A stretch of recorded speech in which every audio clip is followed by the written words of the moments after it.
Eu sou o professor Thiago Giovanelli, sou professor de Física. Estou trazendo para você agora a resolução de uma questão sobre o tema calorimetria. Uma questão que envolve calor sensível, calor latente, potência térmica, vários temas ao mesmo tempo, tá bom? Olha, esta é uma gravação que eu faço para os meus materiais da minha plataforma. Então, se você estiver se preparando para provas, Enem, vestibulares, concursos públicos, tanto para física quanto para matemática, convido você a conhecer minha página na internet, profgiovanelli.com. Muito material. Eu sou especialista aí para preparar você para provas de física e matemática. Então, dá uma olhadinha nos materiais que eu vou colocar à sua disposição, tá bom?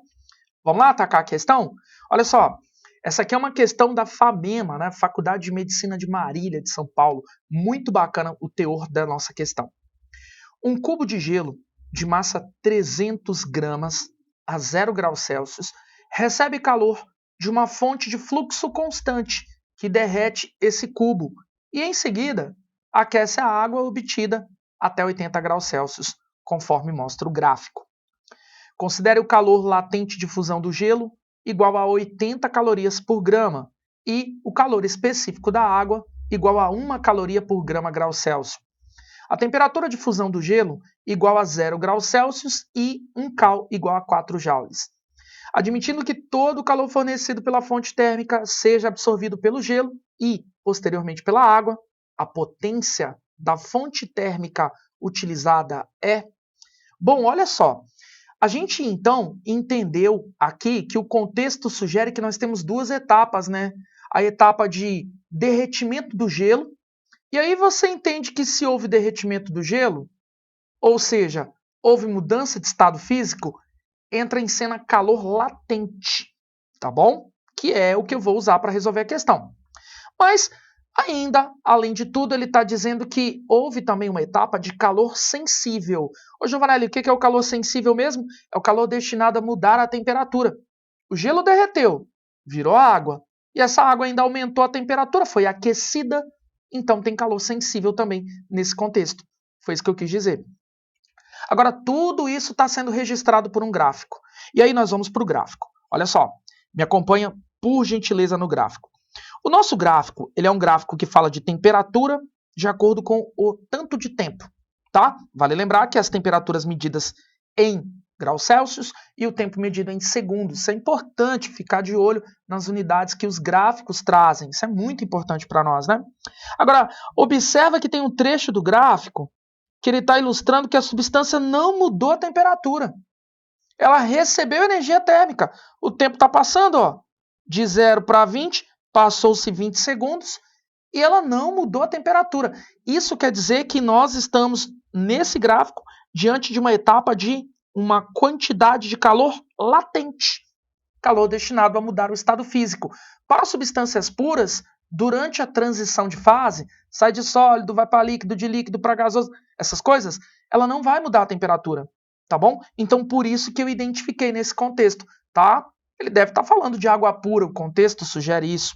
Agora, observa que depois do instante 20 até o instante 40, que está sendo registrado no gráfico, houve uma mudança de temperatura. A temperatura saiu de 0 e foi para 80, variou a temperatura. Se houve mudança de temperatura, então, o trecho da reta inclinada do gráfico ilustra calor sensível, quantidade de calor sensível, tá bom? Agora, como ele está falando que nós temos uma fonte de fluxo constante, o que isso quer dizer? Que essa fonte térmica está liberando energia térmica sempre do mesmo jeito o tempo todo, não está mudando.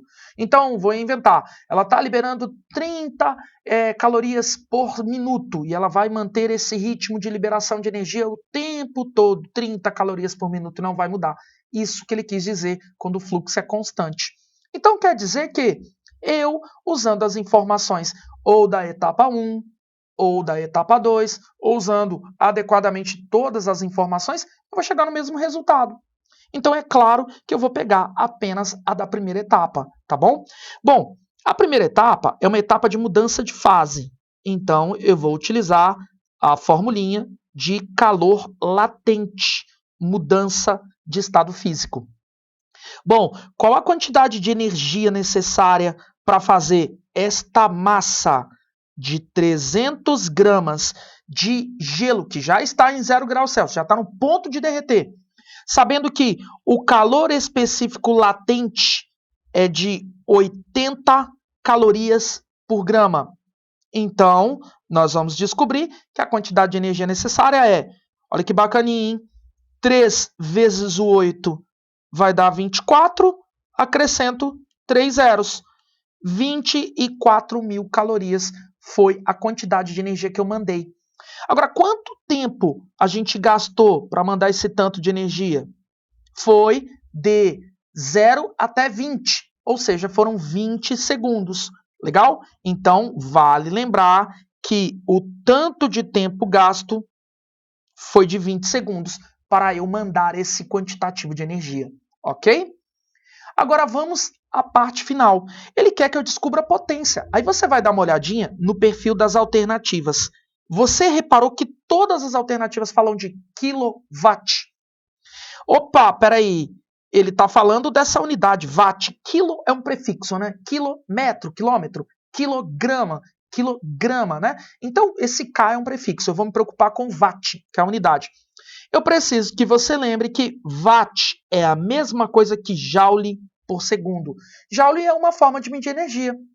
Você observou que nós estamos aí com uma forma chamada caloria? Ou seja, não está adequado, não está no perfil certo. Aí a gente vai ter que converter. E ele me ensinou no texto que 1 cal é igual a 4 joules. Então, para eu transformar esse tanto de cal para joule, eu vou fazer a multiplicação por 4.